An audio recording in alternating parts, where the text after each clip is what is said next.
And I want to encourage you to read the books. Amen. Amen. Our books are very important because ministry and success in ministry is based on books.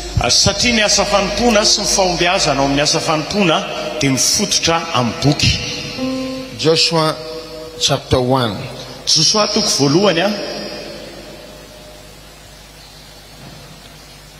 And we are going to read verse number 8. This book of the law, this book of the law shall not depart out of thy mouth. Amen. Amen. So to be successful in the ministry, you need this book. Amen. Amen. This book. So there will be a book that God will give to you. Through that book, you become successful. Amen. Amen. So I want to share with you from the art of leadership.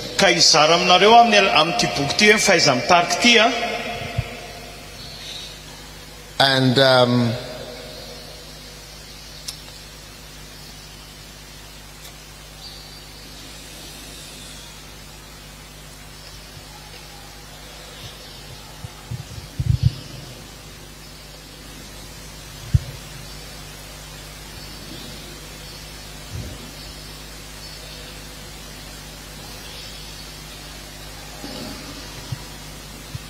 I want to share with you the 7 reasons why you must have these books. From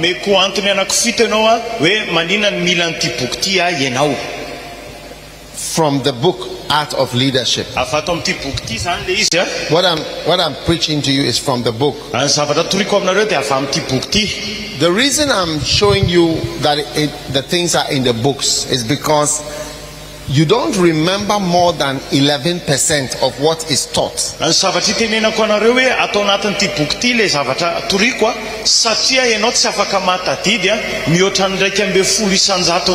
need the book.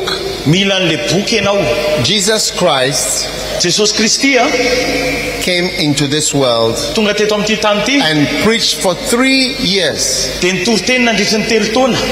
But he left us a book,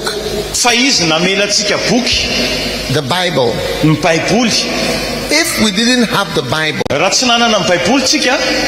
nobody here would know about Jesus. Is it true? If we didn't have the Bible, there is no pastor who can say he knows anything about God if you didn't have a Bible. The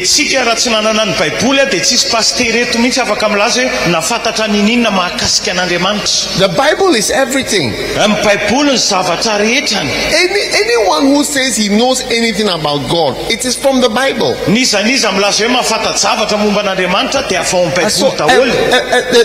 the Bible is just a book. It is what has saved us. It is what changes us. So if you have a pastor who says, after me, I don't use the Bible, nobody can listen to you. Amen. Amen. So, brothers and sisters, number 1 is that the information in a book will make the difference in your work.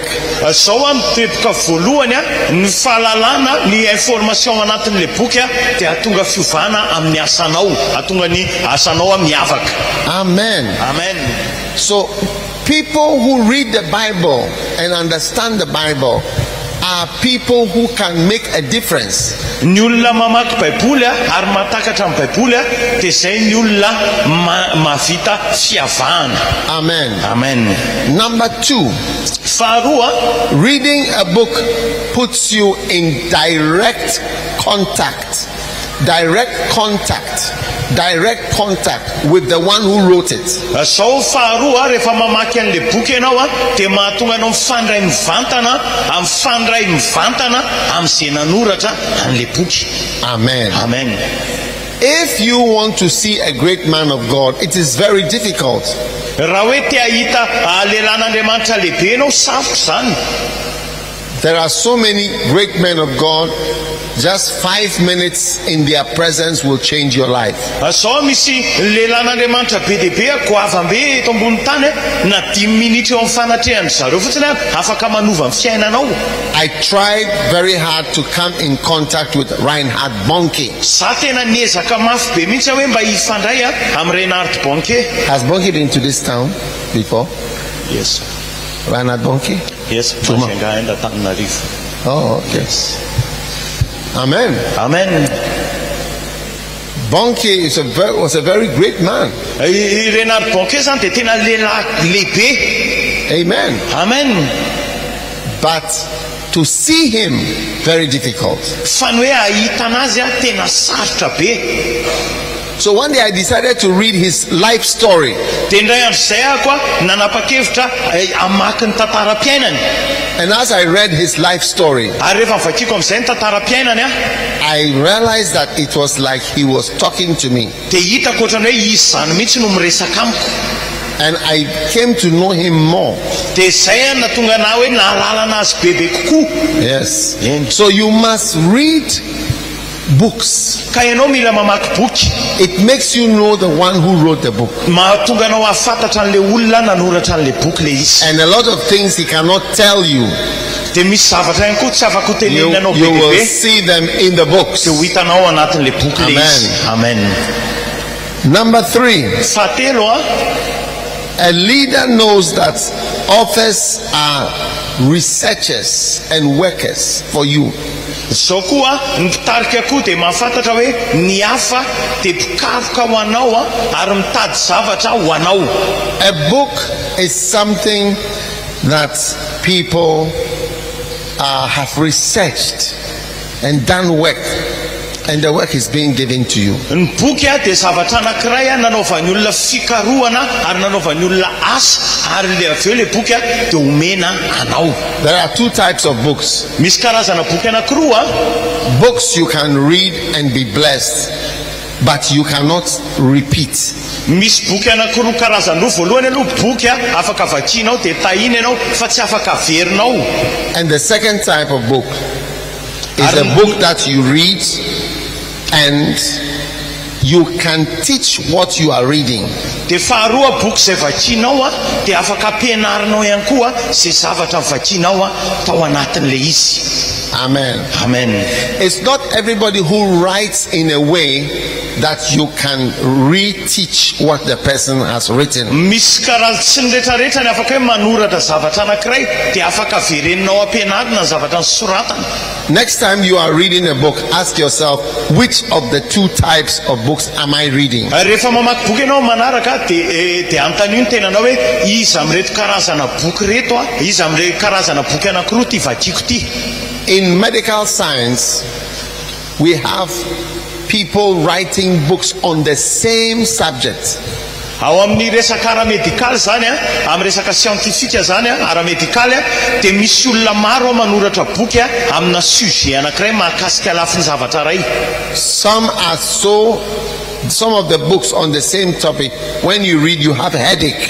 Zao rehefa mamaky an'le boky ianao zavatra mitovy ihany mivoto atin'le izy fa ny sasany rehefa vakianao tonga dia makarary an-doha. And others, when you read, you understand. Dia ny sasany rehefa vakianao dia tonga dia takatra ao ny resaka.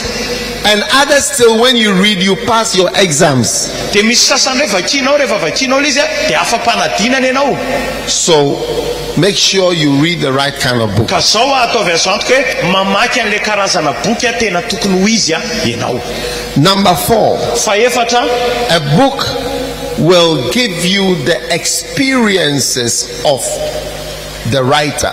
Faefatra le boky dia ameanao fatsapan'le mpanoratra. Amen. Amen.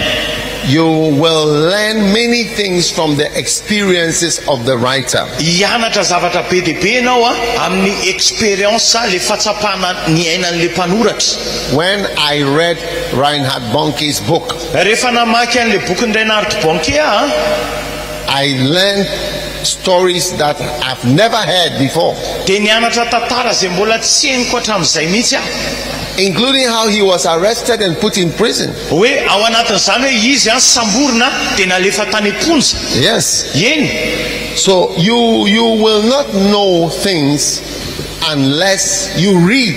Ianao mety tsy halala zavatra mihitsy raha tsy maninona, raha tsy mamaky ianao. So experience is different from theory. Ka ny fahatsapana zany dia tsy mitovy amin'ny teoria. In theory, amin'ny andatabatra fotsiny na hoe teoria a lot of things should work ohatrany hoe zavatra marobe afaka miasa daholo in a certain way. amin'ny lalana anankiray. But by experience, Amin'ny fahatsapana amin'izay, amin'ny experience you iainana amin'izay learn the other way, the way it will really go. dia eo amin'izay vao tena fantatra hoe ity ny lalana tena tokony hoe mandeha. Yes. Eny. Amen. Amen. Many years ago, Taona maro lasa the first branch I started, le sampana voalohany izay natsangako an older pastor came to preach. dia nisy pasteur efa lehibe izay In the taona izay church. nitory tao amin'le fiangonana. And he said, Dia hoy izy, a time will come, ho avy ny fotoana hozy izy there will be confusion in the church. dia hisy ohatrany hoe fahaverezan-kevitra zany ao There am-piangonana. will be gossiping in the church. Misy olona fifosana ao am-piangonana. There will be evil currents in the church. Misy zavatra iseho ratsy ao am-piangonana. And it will change the atmosphere of the church. Dia afaka manova ozy izy ny tontolo iainana ao am-piangonana le izy. And that this is what is going to happen. Dia zany ny zavatra iseho. Now, when he said it, Dia tamin'izy niteny an'izany I said no. dia izy hoe tsia. Because our church was a very loving church. Satria ny fiangonana dia fiangonana tena ohatrany hoe feno fitiavana. And we had gone for a special dinner Dia zay nandeha misy fiarahana amin'ny sakafo with this pastor. niaraka tamin'le pastera ihany koa. And he was telling us, Dia niteny anay izy. and I was not angry, but I wasn't happy to hear about the Dia future. zana hainao le zavatra niteneniny tsy hoe tezitra akory fa tsy faly ana hainao zany zavatra But by niteneniny. experience, Fa noho ny amin'ny fahatsapana he was telling us what was going to dia happen. niteny izy hoe zao ny zavatra And iseho. everything he said has happened. Dia zao ny zavatra niteneniny rehetra niseho daholo. Everything. Zavatra niteneniny rehetra. Yes. Everything. Zavatra niteneniny rehetra. We were sitting in a Hilton hotel. It was called Noga Hilton, and we were having a special dinner with this man, and he said all those things. Niaraka sakafo tamin'izay lehilahy zay zay tao amin'ny Hilton tany amin'ilay Noga Hilton zany niaraka tamin'ny tao dia niteny an'izany zavatra rehetra zany izy tao anatin'le fiarahana iny sakafo. So when you read a book, Ka rehefa mamaky boky ianao when you read a book, rehefa mamaky boky ianao you will know from experiences dia tsapanao avy amin'ireo olona nanana how le things will experience hoe go. ohatry zao ny andehanany zavatra. You see, you arrange your steering wheel straight Ianao zany ohatrany hoe amboarinao zany ny volanao ahitsy tsara to go from here to the outside. hoe miainga veto ka hatraria ivelany ary. But Fa the car will go this way fa le tomobile ndeha tonga dia iodina ary ananina ary from experience. noho ny amin'ny experience Even though you have let it arrange it to go straight. na tena nalaminao ara le To go volanao like hoe this. ahitsy tsara ho any dia mivily le izy. Because you don't know that when you are going straight, somebody will come out in the middle of this road and say, kill me, otherwise you cannot go straight. You have to kill me, and you have to come back and go this way. Satria ny tsy apozinao dia zao ianao le manitsy tsara iny andeha mahitsy eo misy olona mipotra tampoka eo ampovoan-dalana eo dia miteny hoe vonoy ahako raha tsy zany ianao tsy afaka mandeha mahitsy eo voatery ianao tsy maintsy miverina dia mivily lalana. That is why these books, anybody who wants to build a church, you will encounter in your church, amongst your pastors, amongst your leaders, those who are proud.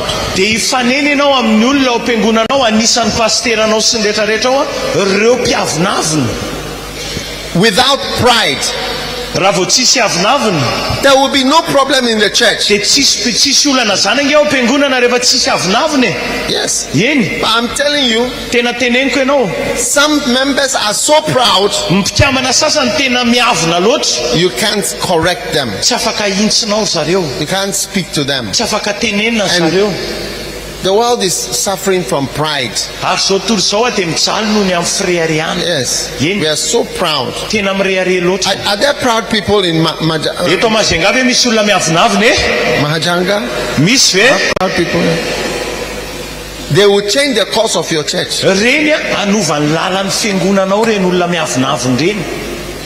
By experience, one of your members will be a devil. Even if they pledge, I love you, I will do everything. Wow. So that's why you must read the book. I have experienced it myself. A devil is Lucifer, is someone who separates himself and fights against God. And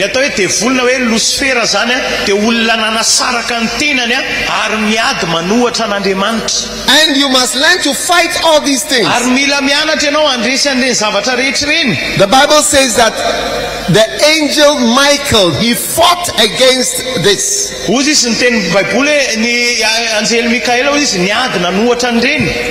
You have dangerous sons. People who are your genuine products. You laid hands on them. You prayed for them. You loved them. But they turn out to be people who can even want to kill you.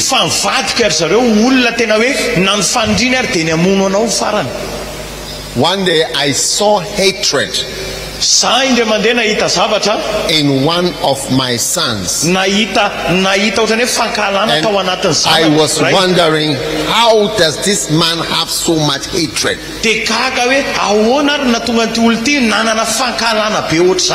What has been done to the person for him to have such hatred?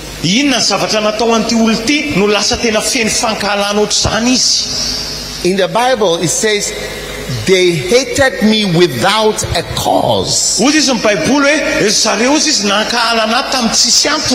Hatred that has no basis or reason. Yes. But you see, when you start a church, you will never know how will something like this happen? But experience.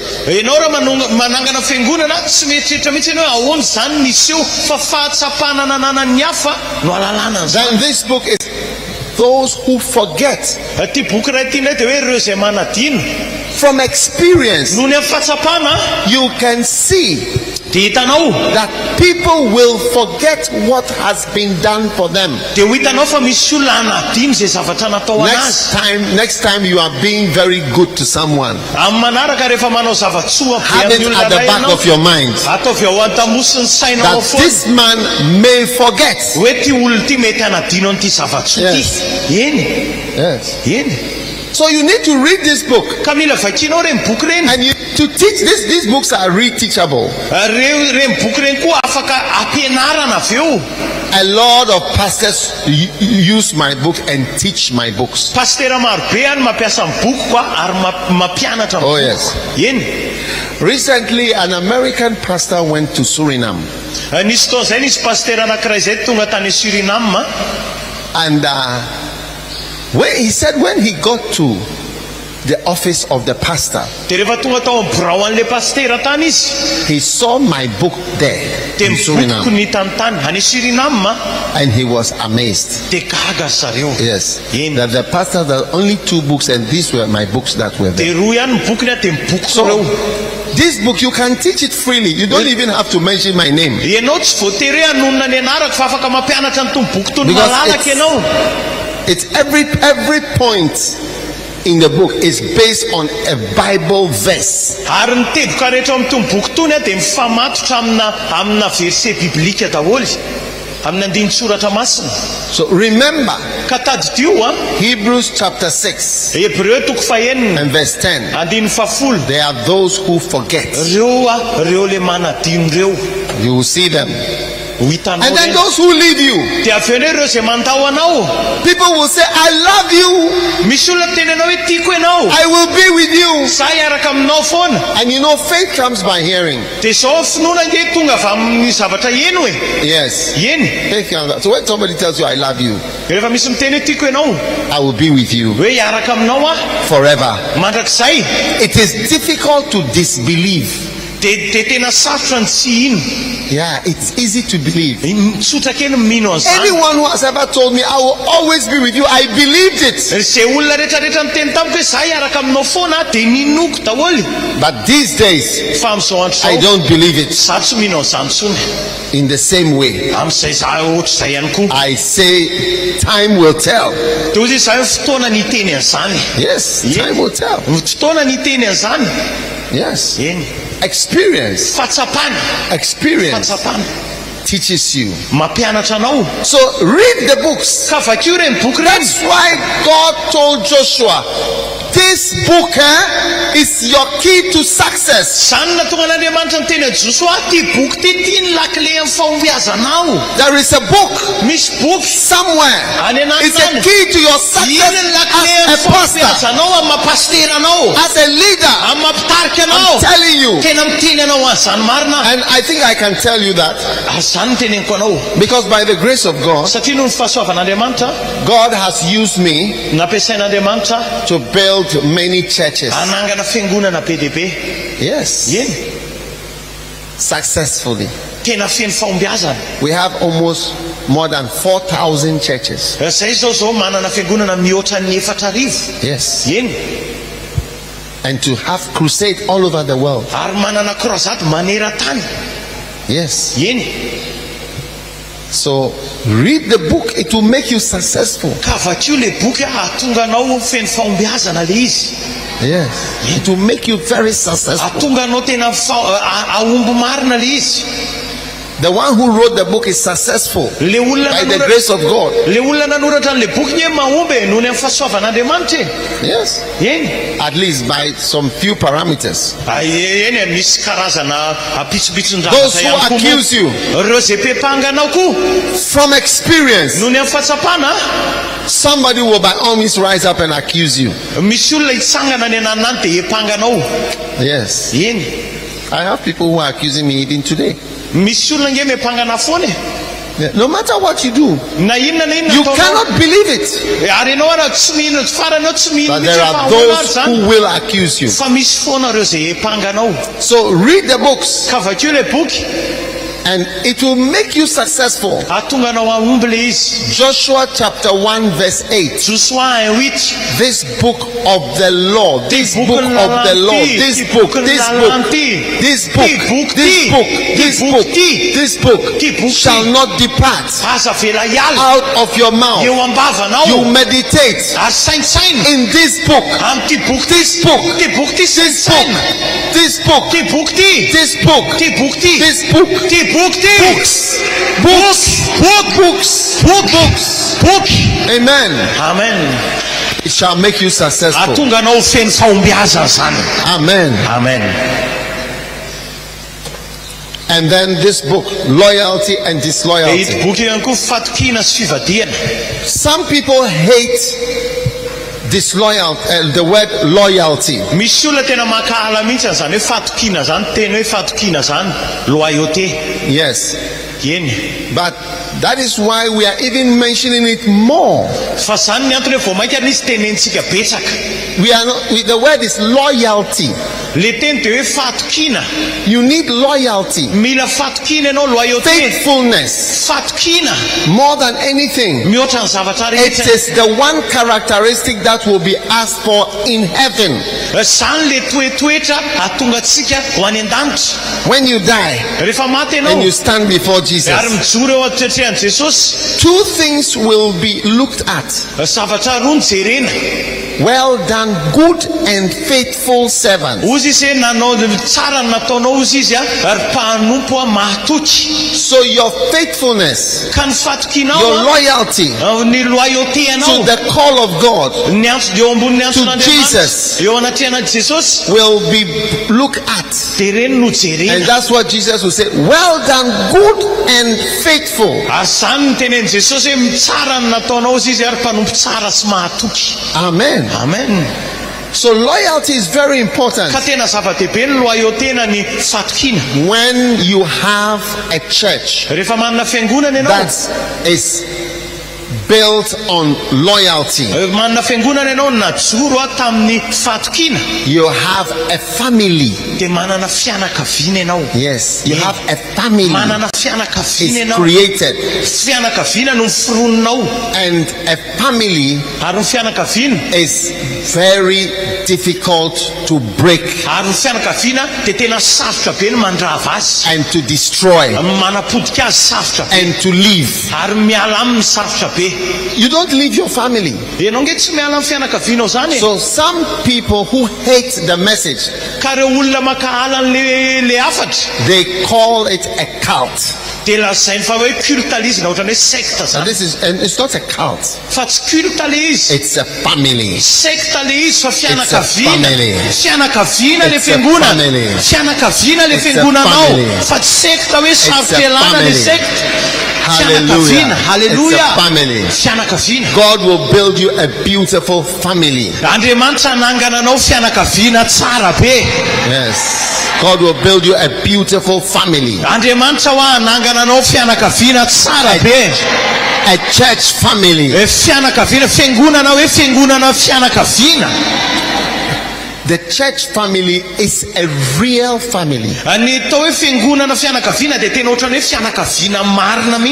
Jesus said something.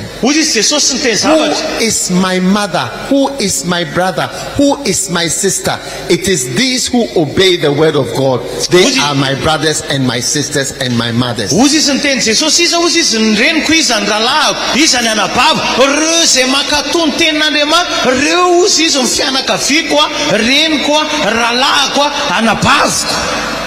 Amen. Amen. Do you want a family as a church?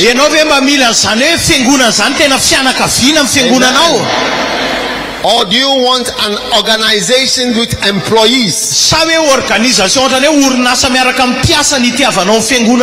No. That is a different kind of organization. Yes. So your family is very, very important to create it by teaching on loyalty every day.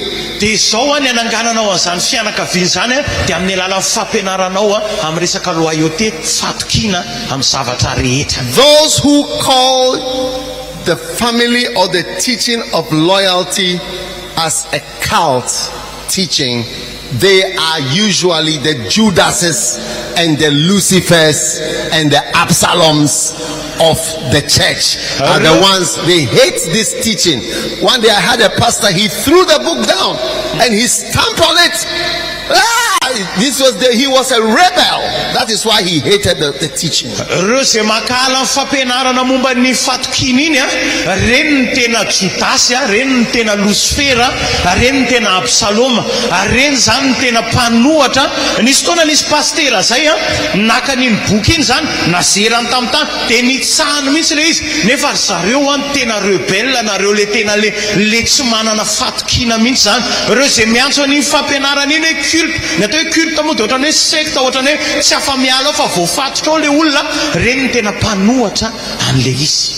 Did you tell them about the pastor who threw the book down? Do it for them. Nisy pasteur anankiray zay naka an'le boky dia nalainy le boky tonga dia natsipiny. Rehefa natsipiny izy tonga dia nitsahany le boky. Izy mihitsy na ohatrany hoe nanimbazimba an'le boky mihitsy izy zany. Dia reny nefa ny tena pasteur, reny tena mpanohatra, reny tena rebelle. Yeah, he wanted the book to disappear into the ground. Tedaviny le boky tena anjavona any ambanin'ny tany any mihitsy. Because the book was describing him. Satria le boky naneho anazy nampiseho an'ny tena izy, marina hoe izy. You know, my books describe rebellious people. Boky koa dia tena maneho an'ireny mpanohatra ao am-piangonana ireny. Yeah, so they don't like it at all. Yeah. You know, sometimes the spy movies, they'll tell you the man who is coming, he's wearing a red shirt and he's wearing blue shoes and has a yellow handkerchief, and then when he comes you see the red shirt, the blue shoes, yellow handkerchief, and immediately you are able to spot him. This is him. So the books, it is describing them exactly, and they don't like it at all. Zany le boky raha mijery an'ireny film espionnage reny ianao, ohatran'ireny hoe James Bond sy rehetrarehetra reny dia mipotra vanila izy dia tonga dia teneny hoe ohatr'izao paozin'le psikilo, manao lobaka menamena izy dia manao kiraro mangamanga dia ohatr'izao dia vao mipotra le olona dia tonga dia fantatra hoe iny le espion iny le psikilo. Dia ohatr'izany ty boky ty tonga dia azavainy eo hoe ohatr'izao ny paoziny zareo, ohatr'izao dia vao vakiana le boky tonga dia fantatra hoe ry le izy ry. Those who pretend, ireo zay mirehareha, those who leave you, ireo zay mandao anao, those who accuse you, ireo zay mepanga anao, those who are ignorant, ireo zay tsy mahafantatra, ireo zay tsy mahalala. Yes, ignorant people. Olona tsy mahalala, tsy manam-pahalalana. Absalom, he was in the Bible is the man who attacked his own father. Absalom ao baiboly izy le lehilahy nanafika ny rainy. In the Bible, in 1 Corinthians chapter 4 and verse 15, it says, though you have 10,000 instructors, you don't have many fathers. Some people say you shouldn't say that somebody is a father. But Paul said that you don't have many fathers. So there are fathers. That's why Paul wrote to Timothy and said, my son. Some of your children and some of the people are sons. Amen.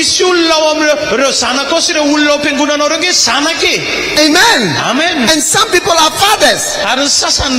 Now Absalom is the man who attacked his own father, which is very unusual.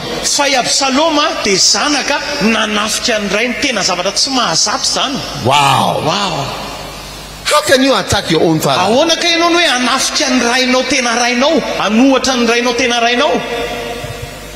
Jesus said, I have not a devil, but I honor my father.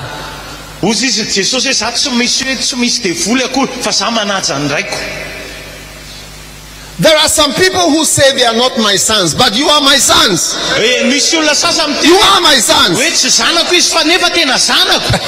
Because I brought you forth. They may say, I don't know him, he's a fool, I don't like him, but you are my son, because you can't change it. I trained you, I appointed you, I ordained you, I consecrated you, I helped you, I laid hands on you, I taught you, you knew the Bible from learning from me. You are my son. Whether you say you are a donkey or I'm a donkey or I'm a goat, you are my son.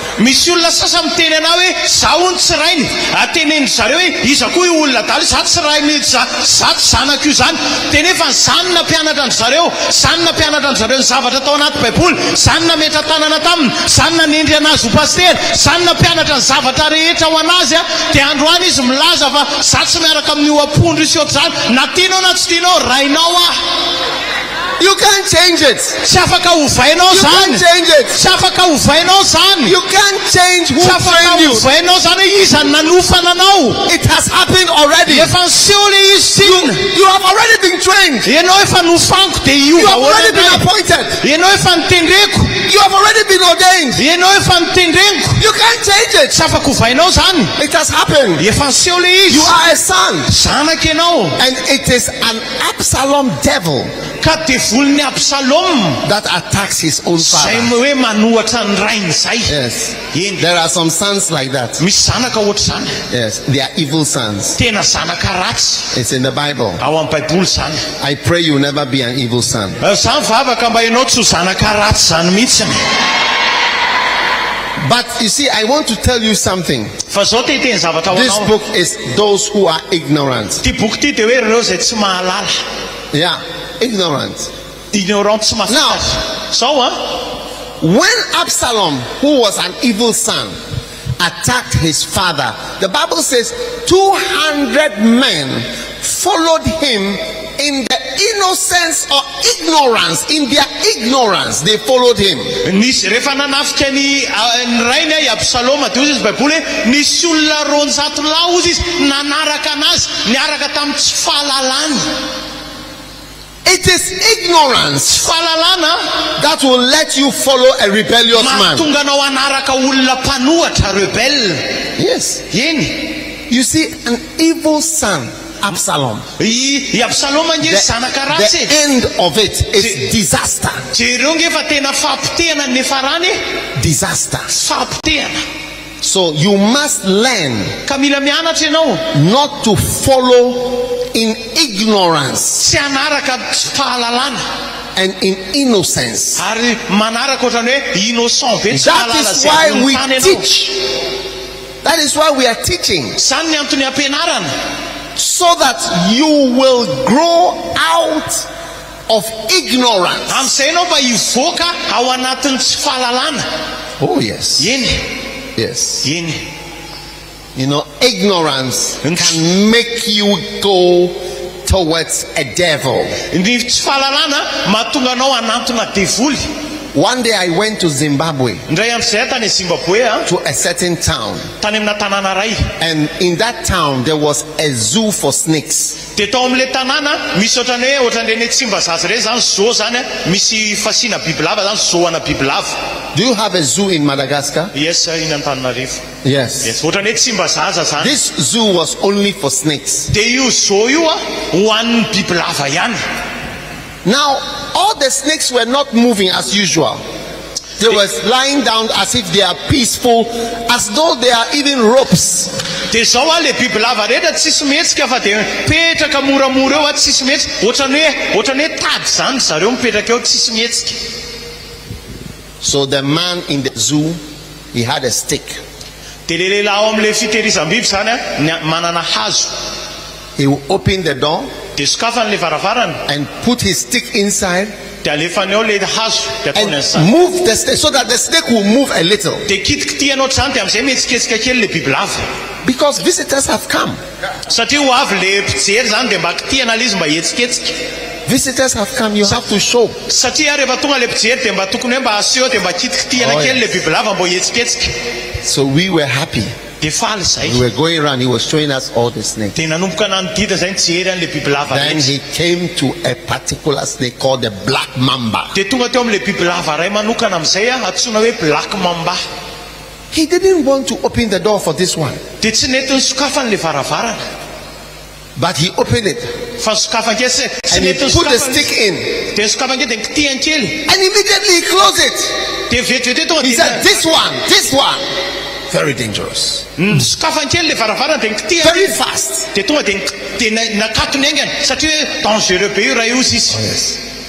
20 minutes you are dead. 20 minitra tonga dia maty ianao raha voakaikitra. 20 minutes, not more than 20 minutes. Tsy mihoatra ny 20 minitra maty raha voakaikitra le izy. Yes.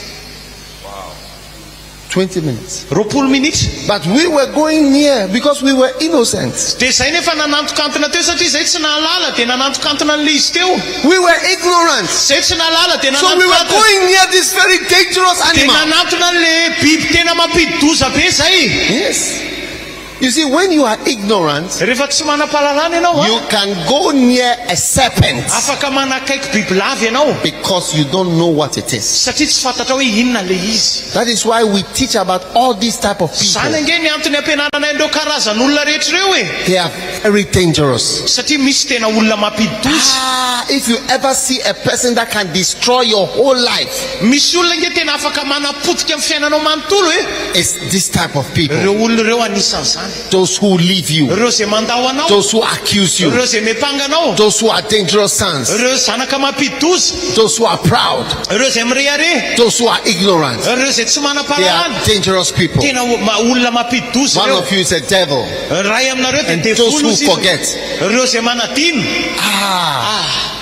You must know how to handle these people. Mila fantatra hoe ahoana ny karakarana an'ireny olona And ireny. your church will get bigger. Dia amin'izay lehibe ny fiangonanao.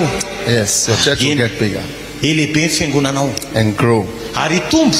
Yes, the unclean will no longer be in the church. Dia ireo zay tsy madio tsy ho ao am-piangonana intsony. Wickedness Faratsiana will go out. hivoaka amin'izay. The Acans, Ireo akana rehetra. Ireo akana rehetra they will be removed from the dia system. hongotana vao anatin'ny Amen. lehilahy amin'ny fiangonana amin'izay. Everybody stand up. Ndao hiaritsangana daholo tsika rehetra.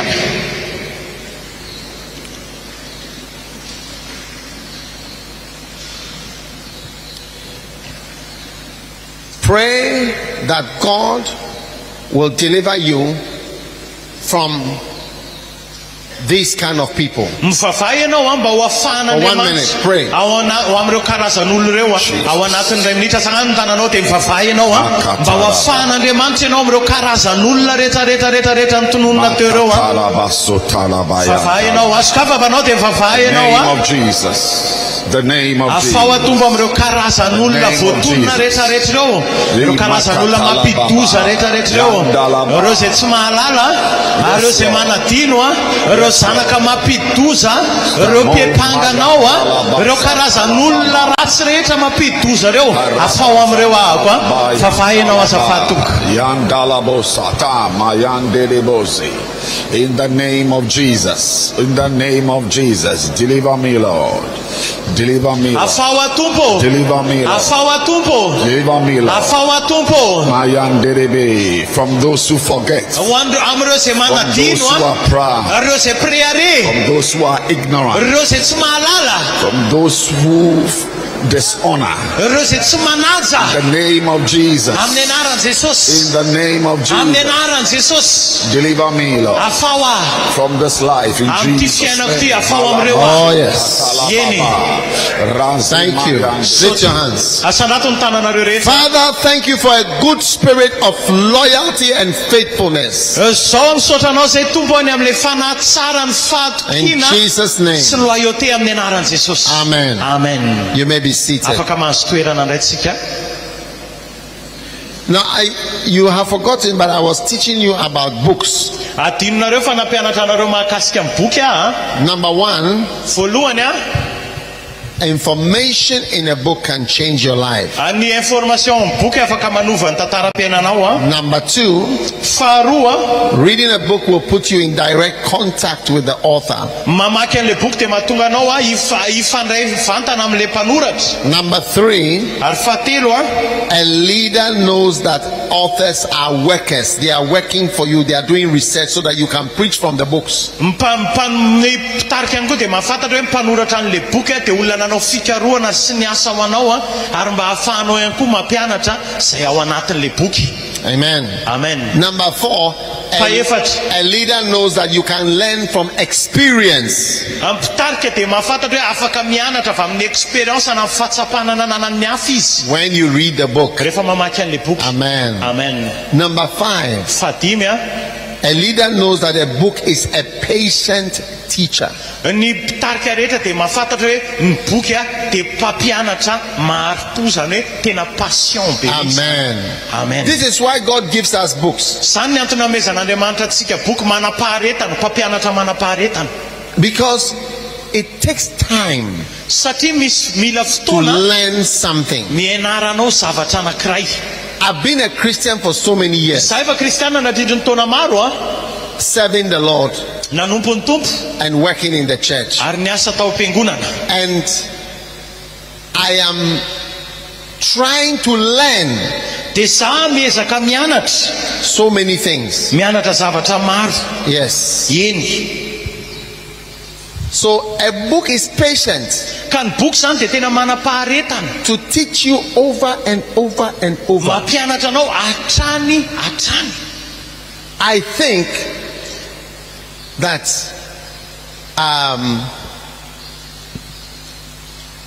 when Adam and Eve fell, Za mino hoe rehefa raraka Adama sy Eva sickness started to come into existence. dia nanomboka seho amin'izay ny aretina.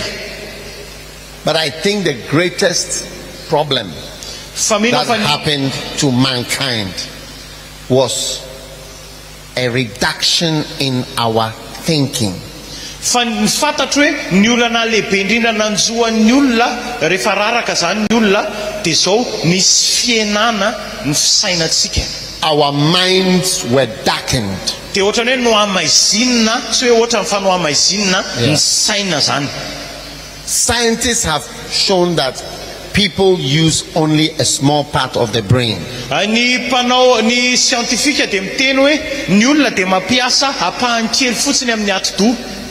If you look at what we know today,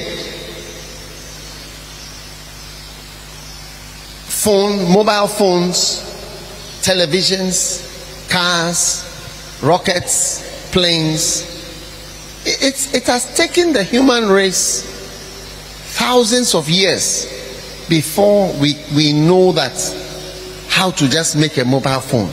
Sao raha mijery ny zavatra iainantsika zao tsika raha telefona, fiara, reny fusée sy ny rehetrarehetra reny anarivorivo taonany zay vao tena takatry ny zanak'olombelona hoe ahoana ny fiasan'ireny sy ny anamboarana an'ireny. Yeah. Eny. How to make an aeroplane. Manamboatra roplanina. It's just recently voaingana daholo ange zany that we got it right. Zay vao haitsika ny nanao an'izany. Even that the planes are so slow. Na dia nandeha miadana kely ara ny roplanina. Yes, planes are very slow. Ny roplanina ary nge mbola mandeha miadana e. If we are to go by the way it was during the days of William Carey and other missionaries, for me to come for the crusade in Mahajanga, it would have taken me 6 months to come here. 6 months to come and 6 months to go. To come and have a crusade for 3 days. Raha tamin'ny andron'ny William Carey reny zany sika no hoe andeha hanao croisade aty Mahajanga, dia ngambany tamin'izany embolana vao tonga eto dia embolana indray vao tafaverina. Zany tamin'izany andro zany. Eny. Our minds have not been able to be fast. Ny saitsika zany ohatrany hoe tsy afaka tena hoe ny saina haingana. Soon they are going to make a plane that will fly from here to London in 1 hour. Tsy ela zao dia hanao roplanina zareo eto makany Londres adiny iray dia tonga. Not 11 hours. Fa tsy adiny iraika amby folo fa adiny iray. Yes. Eny. Soon. Tsy ela zany. If the world doesn't come to an end before. Raha ohatra hoe mbola tsy mifara zao tontolo zao alohan'izany. It will take between 5 and 10 minutes to go from Ghana to London. Dia avy any Ghana makany Londres zany mety hoe 10 na 10 minitra dia tonga. That is the speed. The rockets that fly, that is the speed. 5 minutes they'll be there. Zany zao reny le fanidiny reny fusée reny 10 minitra ianao dia tonga any. Yes. Eny. That is when you really say it's a global village.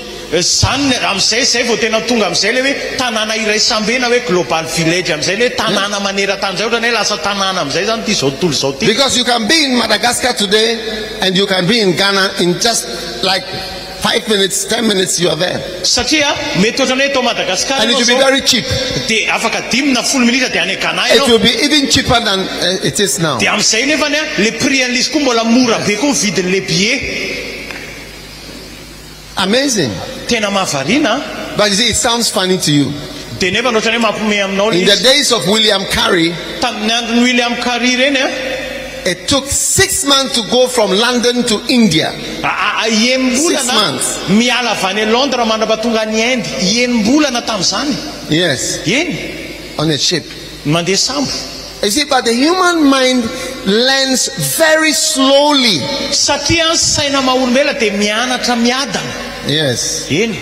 That's all I'm trying to say, that we learn, but we learn slowly. Zany zavatra tena tiako tenena hoe tsika mianatra fa tsika mianatra miada kely. That is why we need books. Zany ny antony ilayntsika boky. Because you are learning about God, but you learn too slowly. Satria ianao mianatra mahakasika an'Andriamanitra fa ianao mianatra miadana kely.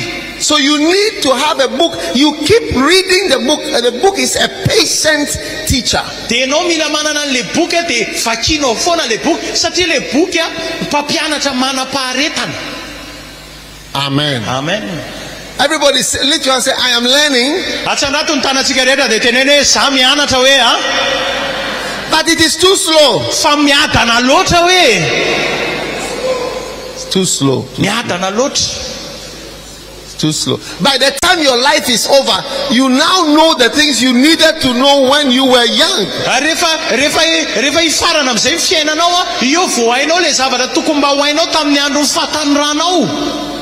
So thank God for books. Ka misaorana Andriamanitra ny amin'ny boky. They are very patient. Tena manam-paharetana zareo. Anytime you want to learn again, raha mbola te hianatra indray ianao, you go back to the book dia makeo amin'le boky ianao and check it out again. dia mijery an'le izy indray mandeha indray. Yes, because honestly, since Adam and Eve's time, our minds are, I don't know what it is. It is slow. Satria tamin'ny andro nanomboka tamin'ny andro ny Adama sy Eva, ny saitsika tsy haiko hoe inona manjoa anazy fa tena meda le izy. But I think we have taken it for granted now. Dia zao nefa izy ohatrany hoe raisitsika mandeha ho azy zany. That is why when your child goes to school, zany ny antony rehefa makany am-piangonana ny zanakao and he comes back, you ask, what did you learn? dia manontany ianao inona ny anaranao rehefa miverina izy.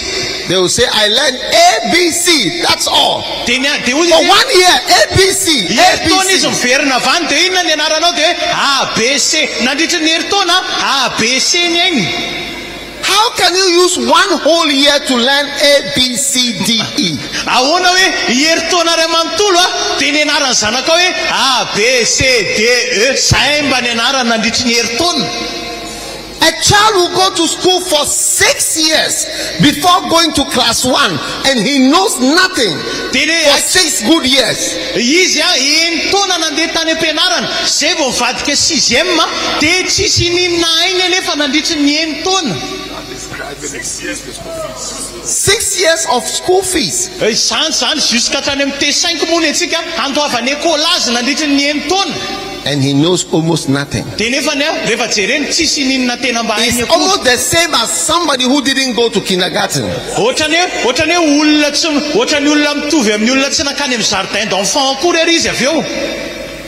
your hand and say, Holy Spirit, enlighten my mind, my understanding. Give me understanding. Quick understanding. Quick understanding. In Jesus' name. Amen. Amen. In Isaiah chapter 11 verse 2 and 3, the Bible says that the Spirit of the Lord will come upon him. The Spirit of wisdom, understanding, and counsel, and knowledge, and the fear of the Lord. And it will make him of quick understanding. He will understand quicker. May you become to understand things quicker than you Amen. Oh, the Lord is healing us. Adam and Eve have really disturbed us. The sixth reason why you must read a book is you can catch an anointing from a book. And number 7, all the great leaders, they read books.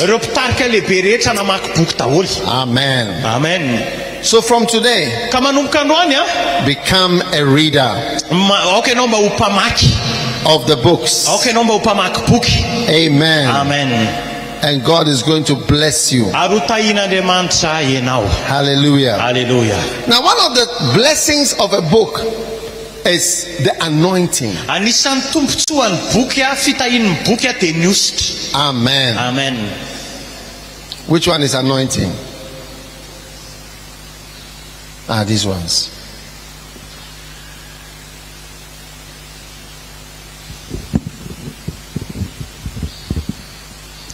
Steps to the anointing. The sweet influences of the anointing. What is this one? Catch the anointing. Catch the anointing. Sambur newst. This one is what? The anointed and his anointing. The anointed and his anointing. Oh yeah. If you could see me in the realm of the spirit. If you see me in the realm of the spirit, I look different. Yes. In the realm of the spirit, I am wearing a coat that looks like a winter coat. It is thick. And if you were wearing it in here, you will feel very hot. But that is what I'm wearing in the realm of the spirit. It is a mantle that God gave to me to wear. Yes. To preach and to teach. I've been wearing this for some years. Yes. That's why I wrote a book called The Anointing and His The Anointed and His Anointing. I think it's this one, right? Yes, sir. Yeah. Every anointed person has a mantle.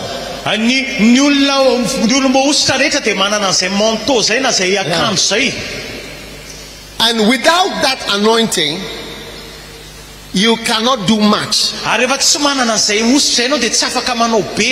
No matter who you are. No matter who you are. The anointed goes with his anointing.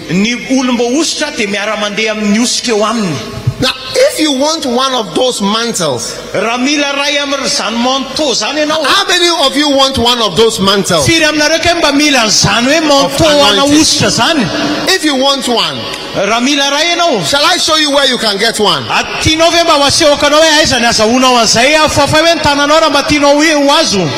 I show you where? Do you want to know exactly where to go? Are you sure?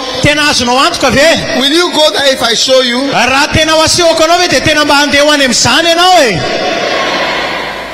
Is it in France? Is it in Ghana? Is it in London? Is it in Antananarivo? Is it in a shop?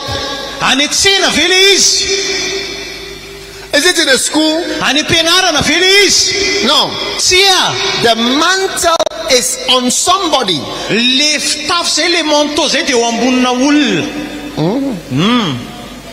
He's wearing it.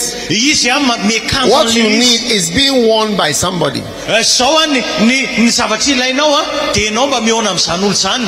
Yes. Yes. What you want is being worn by somebody. Yes. What you need, somebody is wearing it. Yes. And unless you are humble and you are relating well, properly, to somebody who has one, it will never be put on you.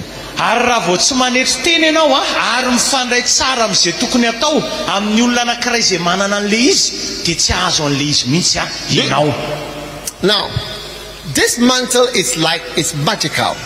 ohatrany hoe mazika zany le akanjo nge zay le When I say magical, I mean that it's not a natural mantle. tiako tenena am'le ohatrany hoe mazika zay le izy tsy tiako tenena tsy zavatra natoraly le izy tsy ara-boajanahary. If I take the mantle that is on me and I put it on you raha now, alaiko zao le manteau eo amboniko de apetrako aminao, and I take it back and I wear it, de alaiko ndray de anaovako, the mantle will stay on you. de zay manteau zay nefany hitoetra eo aminao ihany. Yes. And then two of us will have it. De aveo ny roa amitsika samy manana an'le izy. Yes. Eny, You see, it is supernatural. mahagaga le izy, Yes. tsy ara-boajanahary. It's something that can be shared. Zavatra afaka zaraina le izy, It's something that can be given. zavatra azo omena le izy. Yes. Yen. That is why Zany ny antony God told Moses, go and stand there and I will take of the spirit that is on you and I will put it on 70 others. zao izy ny ten'Andriamanitra manjy Mosesy, aka le fanahy ao anatinao izy a, de ho apetraka ao anatin'reto olona 70 hafa reto. One man can distribute his anointing on 70 different people. Olona anankiray afaka mizara ny osika eo amboniny amin'ny olona 70 hafa. Oh yes. Eny, I started walking in Bonky's anointing before he died. zany nanomboka nandeha tao ambanin'ny ositry Bonky alohan'ny nafatesana. You see, I'm surprised. Bonky has been to this town before. Za gaga hoe ai Bonky efa teto amin'ity tanàna ity taloha. Is it not amazing? Tsy mahagaga ve? And I don't know whether since then any international evangelist has come here. Ary tsy haiko hoe tao aorianan'izay ve nisy Evanjelista international nandalo teto. Yes. Eny, It's not easy to come here. tsy mora nge maketo e. Yes. Eny, A certain anointing must be working. misy ositra manokana mila miasa, Otherwise, you cannot do certain things. raha tsy zany tsy mahavita zavatra manokana koa ianao.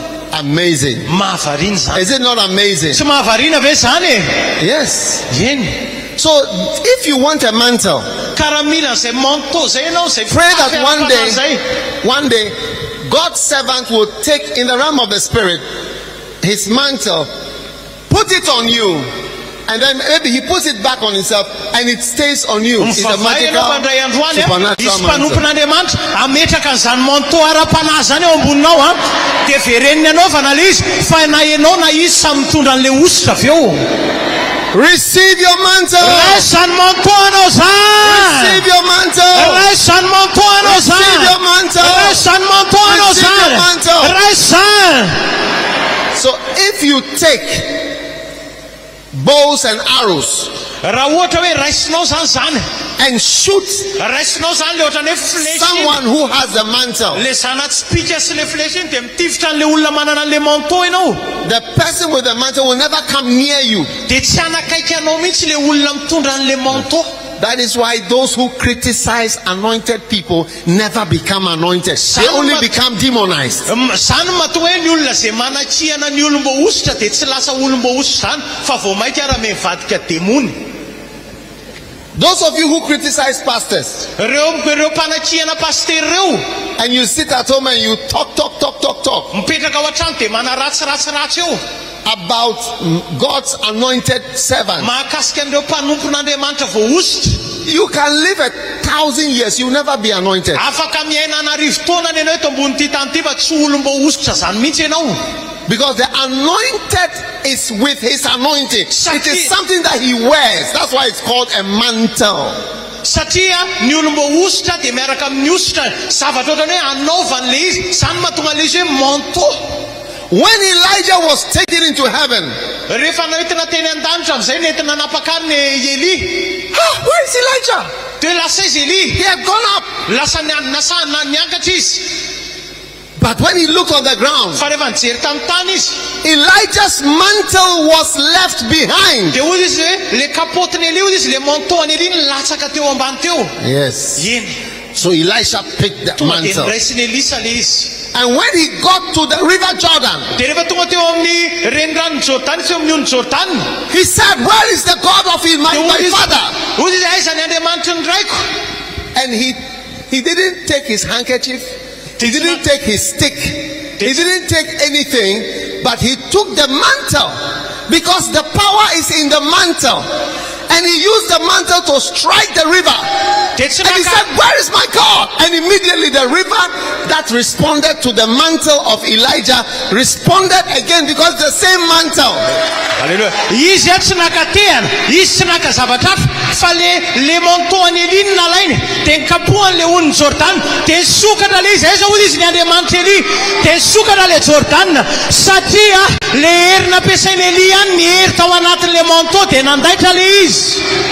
Yes. That is why when an anointed person whom God has used to start a church, if he goes to another place to start a church, the church will work again.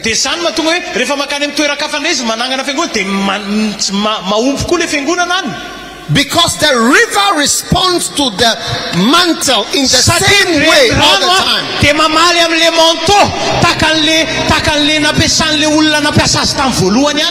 Yes.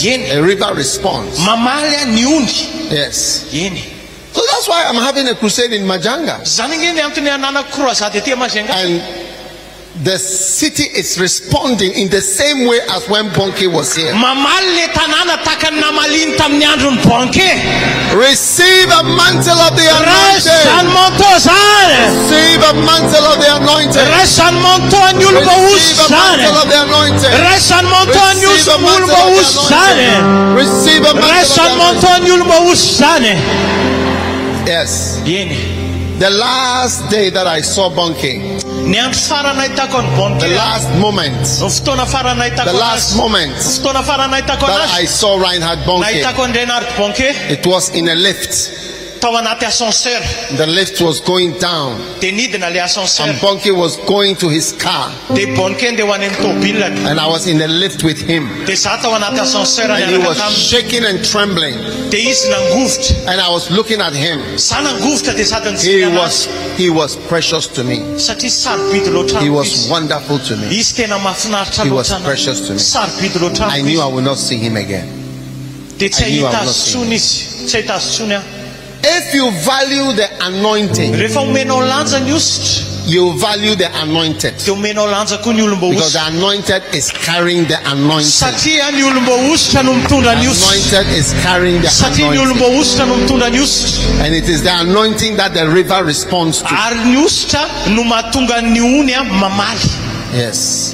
May you be an anointed pastor, an anointed servant of the Lord. Amen. Amen. You may be seated. And now I want to come to the last segment. I've shared with you a little about books. I've shared with you about loyalty. Now I've shared with you about the anointing. And now I want to share with you something from the art of leadership. And we are going to pray. Chapter 74. Beware of tiredness and weariness. Amen. Daniel chapter 7 verse 25. Number one of the top strategies of the devil is to make you tired of the ministry and tired of life.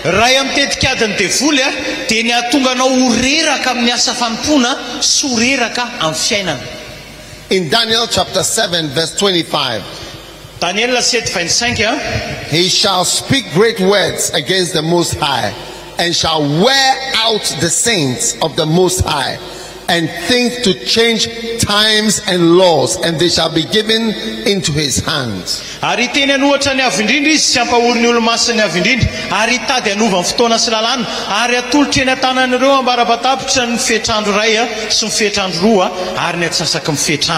Amen. Amen. Tiredness. Everybody say tiredness. Amen. Now, if you are sitting here and you are sleeping, you shouldn't even be here. Amen. Amen. You are too old for the ministry. You should give place for a younger person. Yes. Because you see, the fact that you are sleeping means that your mind is not engaged.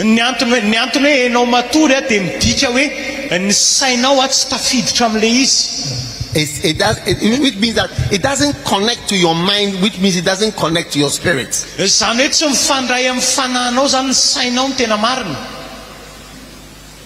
Tiredness. The Bible says that he shall seek to wear out the saints.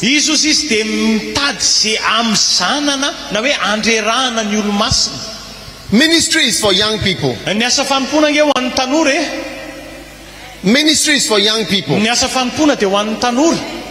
Ministry is for young people.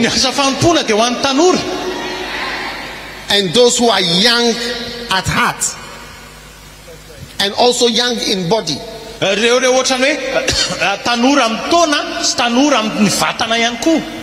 Because you may be young at heart, but your body is tired.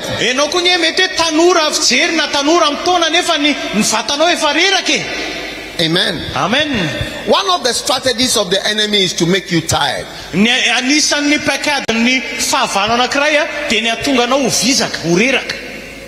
It is one of the strategies of wild animals. The strategy of wild dogs,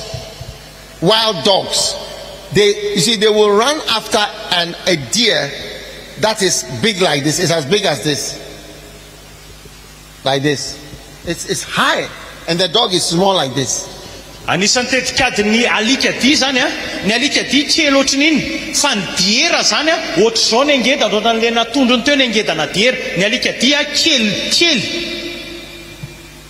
But they run after the deer. Maybe they will run 25 kilometers. And it will be running. They can run from Mahajanga to get to Antony, and on the way, at a point the deer will stop, and he will stand there, and they will just eat him.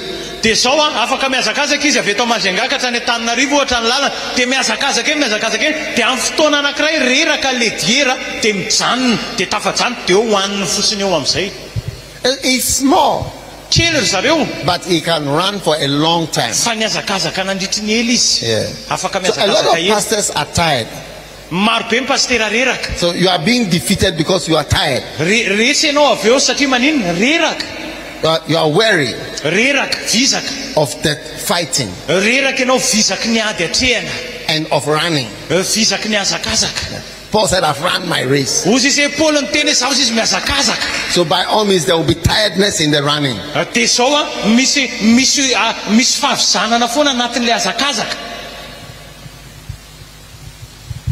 Do not be tired, number 2, because you have received mercy. Bible says in 2 Corinthians chapter 4 verse 1, therefore seeing we have received this ministry, as we have received mercy, we faint not.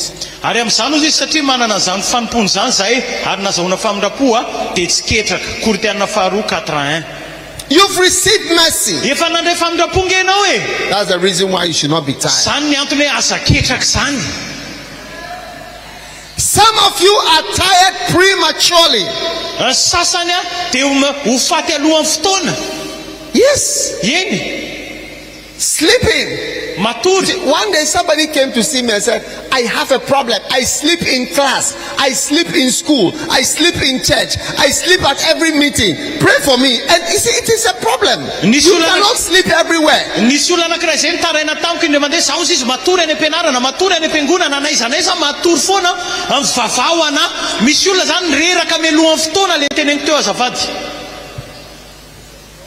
There's a problem. They are giving you lectures in school. You are sleeping. You are in church. You are sleeping. You are at a meeting. You are sleeping. You at work, you are sleeping. Any ampiasana ianao matory. One day in my office, I came and saw the two of them. They put their head down. They were sleeping, like they are continuing the sleep from the house. Tany birao koa indray mandeha niditra tao birao dia matory ohatr'izao le mpiasa anankiroa nitohizany ao ampiasana le toromasony avy any an-tranony avy any. A person who is always sleeping cannot be in the ministry. It's over for you. It's finished. Your time is past. Raha olona anankiray ianao matory lava foana tsy afaka manao asa fanompona ianao efa lasa ny fotoananao ny dikany. A pastor has to wake up to pray. Mira mifomaraina ny pastera mivavaka. You can't be tired if you have received mercy. Ianao tsy afaka novizaka sy ketraka izany raha nandray famindrapo. Number 3. Fatelo. Do not be tired of the ministry, because you are going to reap from this great work you are doing very soon. Aza reraka amin'ny asa fanompona satria hijinja avy amin'ity asa goavany ity ianao raha tsy reraka. Galatians chapter 6 and verse 9. Let us not be weary in well-doing, for in due season we shall reap if we faint not. Ary aza maketra koa izy amin'ny fanaova-tsofa amin'ny fotoan'andro ny hinjanjantsika raha tsy reraka sika ny Galatiana 6:9. Amen. Amen. Number 4. Do not be tired because of the people who are following you. Aza reraka amin'ny asa fampona noho ny amin'ireo olona manara-dianao. Yes, you can't be tired for their sake. Ianao tsy afaka no reraka izany noho ny amin'ny zareo. 2 Corinthians chapter 4 verse 15, it says, for all things are for your sake, that the abundant grace may abound to many, for which cause we faint not. We faint not, but though our outward man perish, yet the inward man is renewed day by day. So we will not faint, because all things are for the sake of those many who are going to say thank you. Many people are depending on you and they are going to say thank you. So you cannot faint. That's what Paul said. Even though the outward man is perishing, the inward man is being renewed. Because of the people that are following, we cannot be tired of the fight. Fanany zavatra rehetra izy dia nataonony aminareo mba hitombon'ny fisaorana voninahitran'Andriamanitra noho ny fitombon'ny fahasoavana maro ary tsy ketraka izahay fa na dia amelevina aza ny toetra ivelany dia avoziny isan'andro kosa ny toetra nay anatiny. Tsy afaka noreraka izany tsika noho le olona manaraka atsika, satria ireo olona ireo hisaotra atsika nay androany, ireo olona ireo akasitraka atsika nay androany tsy mahazo ketraka atsika satria misy mpanaradi maro. Amen. Amen. Number 5. Do not be tired of troubles, trials, and difficulties, because it is these things that will bring you glory. Aza reraka amin'ny fahoriana, fitsapana, fahasarotana amin'ny asa fanompona satria izany zavatra izany nitondra voninahitra ho anao. Ephesians chapter 3 verse 13. Wherefore I desire that you faint not at my tribulations for you, which is your glory. Your glory is my troubles. My troubles are bringing you glory. Koa izany no angatahako aminareo mba tsy ho ketraka amin'ny fahoriko ianareo fa voninahitra reo zany. Efesianina 3:13. Tsy mahazo reraka ianao satria hitondra voninahitra ho anao zany, satria ny fijalianao hitondra voninahitra ho an'ny hafa ary ny fijalianao ny Kristy hitondra voninahitra ho anao ihany koa. Don't be tired of the troubles. Aza reraka ny fitsapana zany. Troubles are bringing us glory. Reny no mitondra voninahitra ho atsika avy eo. You know, fatatrao there are many things that advance a Christian. Misy zavatra be dia be ohatra ny fitsapana ho an'ny kristiana. Everybody say advance. Miteneny hoe mandroso hoe. Misy zavatra mampandroso kristiana be dia be. There are many things that advance a Christian. Misy zavatra be dia be mampandroso ny kristiana. Say advance. Teneny hoe mandroso. Advance. Teneny hoe mampandroso. How many want to advance? Firy kay mba te handroso nareo e? Now, how many want to know the number one thing that makes you advance more than anything in the world? Firy aminareo kay te halala zavatra ray tena mampandroso anareo mihoatra ny zavatra rehetra eto ambonin'ny tany. Firy kay te halala an'izany? Are you sure you want to know the thing that will make you advance more than tena azonao antoka ve hoe te hafantatra an'izany zavatra ray tena mampandroso zany ianao ambonin'ny zavatra rehetra? Shall I tell you, or I should go to Mauritius to tell them in Mauritius? Utenenko anao ve ni sany Maurice lizy no tenenko angambany ka? Tenenina ve sa tsy tenenina? The number one thing that will advance you more is troubles and tribulations, afflictions. Zavatra mampandroso anao indrindra dia fitsapana, korotana, fahoriana isan-karazany. Yes. Yeny. Yeah. Yeny. What is it that is going to make you look? What is going to make you go high in the natural more than anything else in the world? That is going to make you go high. Is it not a mountain? Inona kay zavatra tena hoe atonga anao avo be indrindra eto ambony tany mihoatra ny zavatra rehetra tsy tendrombohatra ve eto ambony ty tendrombohatra. A mountain in your way. Tendrombohatra eo amin'ny lalanao ny atonga anao hiakatra avo be rehefa mananika an'le izy ianao. Yes. It's a mountain that makes you go high. Tendrombohatra ny atonga anao hiakatra avo. But we don't like the mountains. Fa zao tsy tiantsika le tendrombohatra nefany. That is the one thing that makes you go high. Nefa zay ihany ny zavatra tokana atonga anao hiakatra avo. Wow. Amazing. Tena mahavariana zany.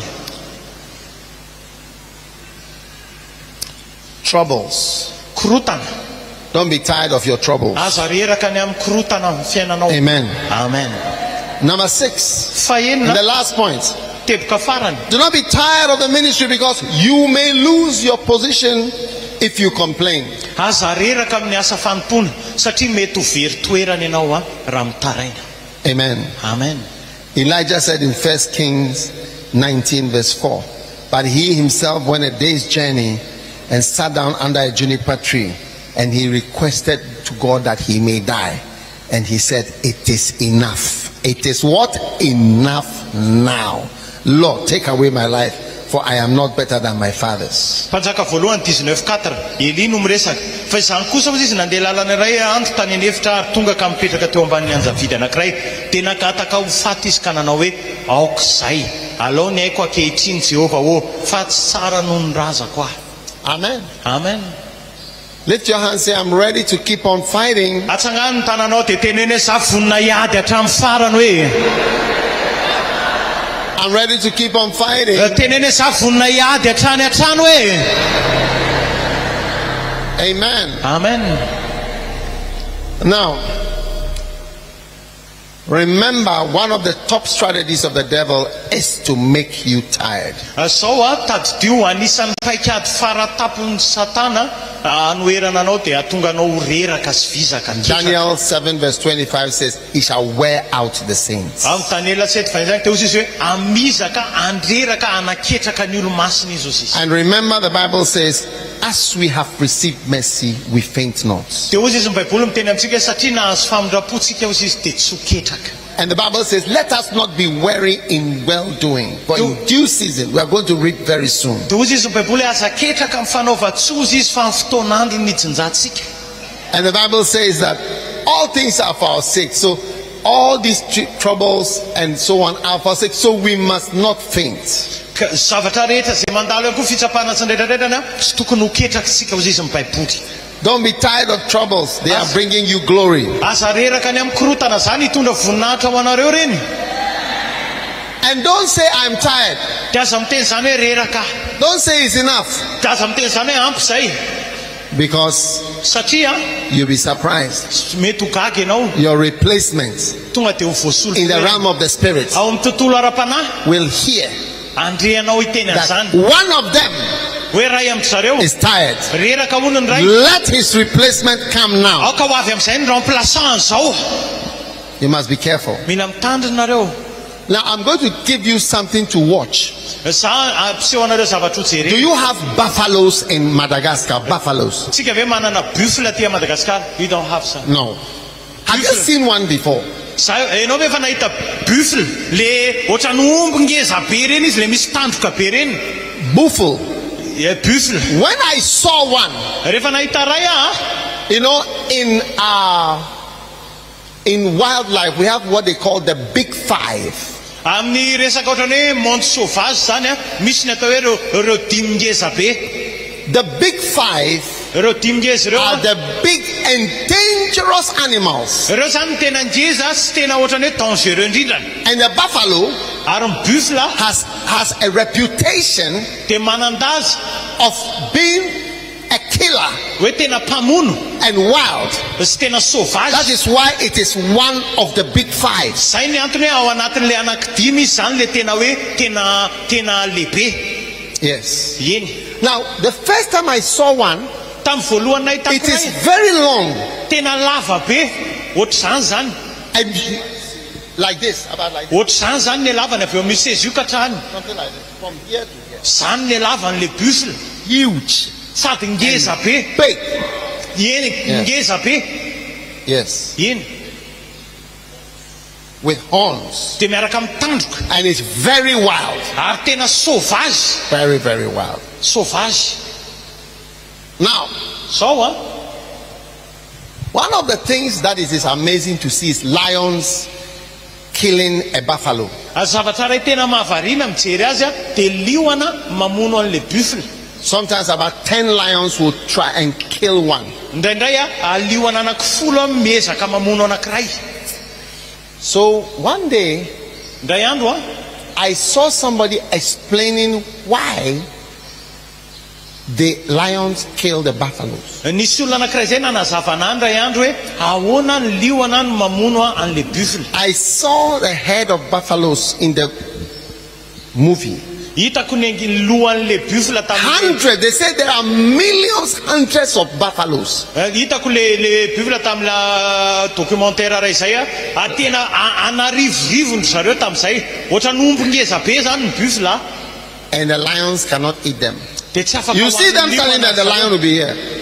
be de be zareo miaraka But de tsy afaka I hoan'ny was liona surprised fa gaga to find out. nahita And somebody watching online, listen to this. eno tsara zany zay manaraka en ligne All of them are females. de zareo kay vavy daholy All of them are females vavy daholy with one male, de lahy ray ihany one bull. de ray ihany zany taureau ray He ihany. has a number of wives, de vadiny daholy ireo miaraka am'ireo and they are all together with their children. de miaraka amin'ny zanany zareo. And you have no right to mate with all these ladies. de tsy afaka miaraka am'ireo vavy ireo zany ohatrany hoe misy buffle lalany de tsy afaka miaraka am'ireo tsy manana zo iaraka am'ireo fa le ray iny ihany Unless you can fight. raha tsy hoe mahay miady angambany. Yes. Eny So you have to fight. The males fight. de tsy maintsy miady zany ny lany rehetrarehetrany. Sometimes it takes about 8 years misy taona tena 7 taona before he can get the right. am'izay zay vao mananjo Yes. 7 taona miady So foana. you see that all the females are there, de hitanao hoe daholy ireo daholy le and they are vavy growing rehetra with one or two males that are there. de ray na roa fotsiny ny lany am'ireo nefany. So then I found out that the buffaloes which are being eaten by the lions de hitako am'izay le buffle hoan'ny liona kay are the males, the bulls which are tired of fighting. de kay le buffle lan'ny liona kay ireo zay reraka miady am'le mba hoe hiaraka am'le vavy reraka miady avy any am'izay nisy azy avany zany. So because they are tired of fighting, de satria zareo reraka miady they move away, de lasa zareo mandeha and you see them alone. de hita mandeha rereny izy. And the ones which are stronger and fighting go and fight and take their position ireo zay with tena the females. ireo zay tena mahay miady zany de lasa miady de maka ny toerany eo anivon'le vavy rehetrany. So I saw de hitako that when you are tired of fighting, efa reraka miady ianao zany you now become a prey for the lions to eat. de lasa ianao zany lasa aza ho an'ny liona indray mba ho an'ny liona indray rehefa reraka niady ianao. Yes. Eny And that is exactly what happens in the ministry. ary zany mihitsy no miseho ao anivon'ny asa When you fanokona. are tired of fighting, Rehefa reraka miady ianao then you tend to just move away from where the fight is. de miala amin'le toerana nisy niady am'izay ianao You just want peace and some grass de lasa am'izay ianao mba mitady And ohatrany hoe rest. fitanana sy bozabozaka and hoanina rest. akafitsarana. Because the old bull has fought and fought and fought and fought and is now tired of fighting. satria niady foana zany le buffle antitra niady de zao izy reraka niady. So God is telling you today, de androany miteny aminao Andriamanitra don't be tired of fighting for church growth. aza mety reraka zany miady amin'ny fitomom-piangonana. Don't be tired of fighting for church planting. aza reraka zany miady amin'ny fananganana fiangonana. Don't be tired of fighting orangus. aza reraka zany miady amin'ireo rebelle reo orango. Don't be tired of evangelism. aza reraka amin'ny torofila zany Be tsara. tired of the ministry. aza reraka ny asa Be fanompoana. tired of the work of God. aza reraka ny asan'Andriamanitra. Don't be tired of serving God. Aza reraka manompo an'Andriamanitra. Don't be tired of doing His will. Aza mareraka manao sitrapon'Andriamanitra. Aza reraka. Don't be tired. Aza ketraka. Don't be worried. Aza mety reraka. Aza mety ketraka. Don't give up. Aza mety kivy. Don't give up. Aza mety kivy. Don't give up. Aza mety kivy. Don't give up. Aza mety kivy. Don't be tired. Aza mety reraka. It's not yet over.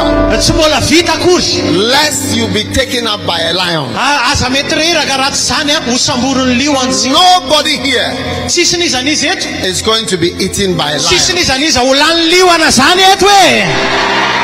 No pastor who is watching me Tsisy pastera mahita anazy zao will be eaten by hoe lion. ho lanin'ny liona zany ianao. Hallelujah. Haleluya. Stand to your feet. Ndao hiaritsagna antsika sady miorakoraka e. Father, thank you for all those who are watching and listening. Sotranao zay raheny amin'ireo rehetra zay manaraka sy mihaino ihany koa. Thank you that you have told us. Misotranao fa niteny Don't be taminao. tired of reading. Aza reraka mamaky boky ihany koa. Don't be tired of listening. Aza reraka mihaino. Don't be tired of praying. Aza reraka mivavaka. Don't be tired of fighting Aza reraka miady. for the kingdom of Ho God. an'ny fanjakan'Andriamanitra. This is your blessedness.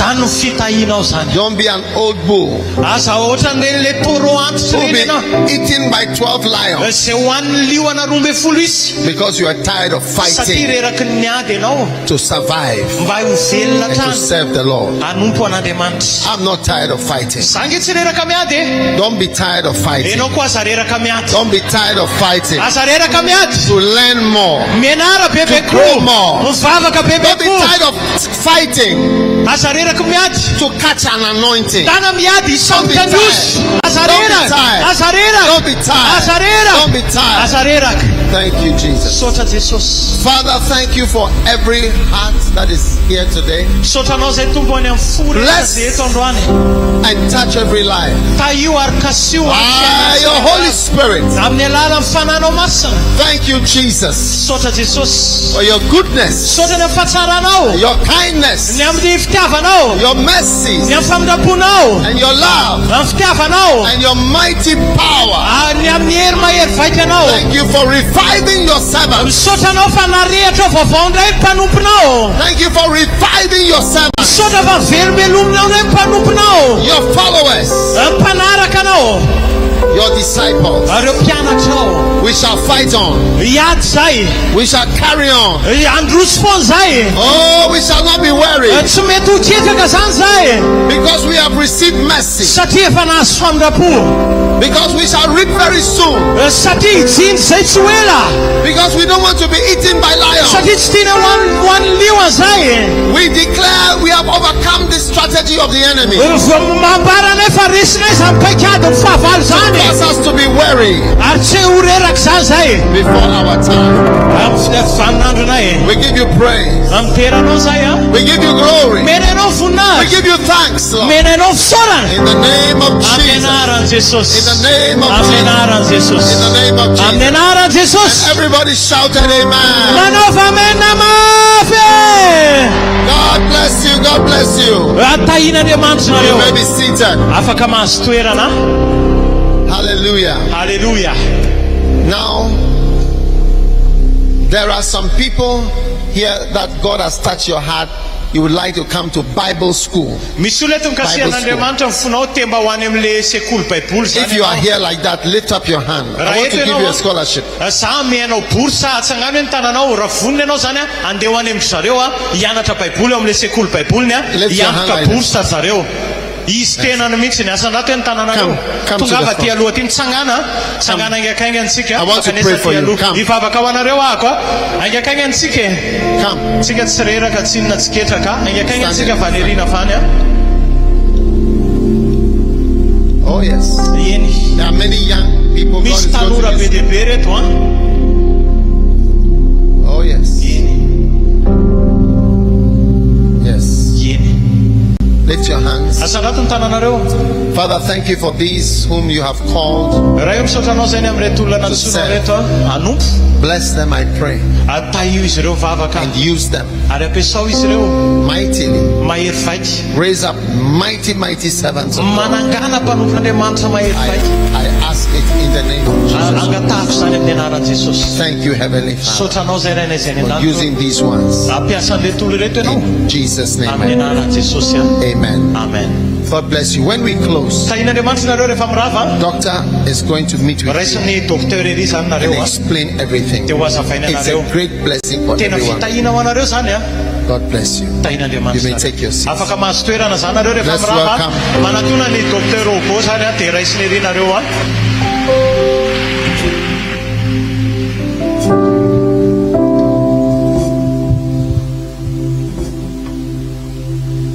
Why don't you put your hands together? Let's appreciate the evangelist this morning.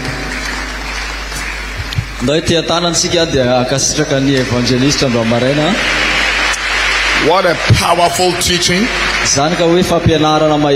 Powerful conference. We've learned so many things about the importance of books. And today the books are going to be made available at the back there, the boxes, the library.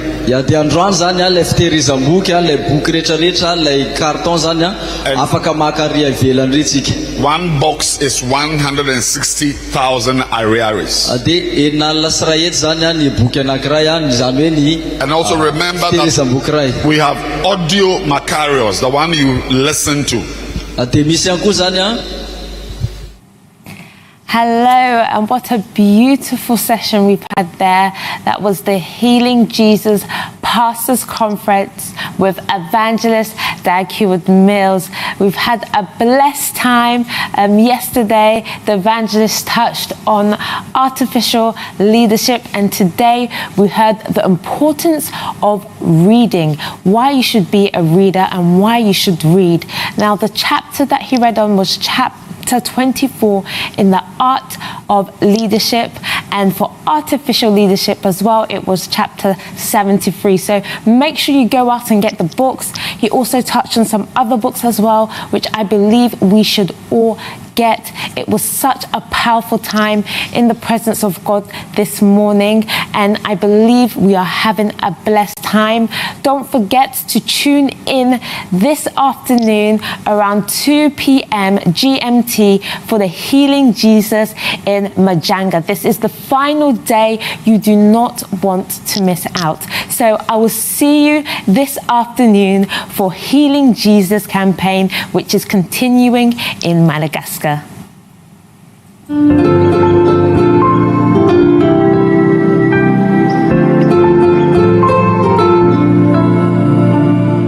We just finished our first pastors conference, and it was very fantastic. The evangelist could see that he poured out his heart to the pastors present. He prayed for them. He actually laid hands on the pastors and then impacted them spiritually. See and to find grace to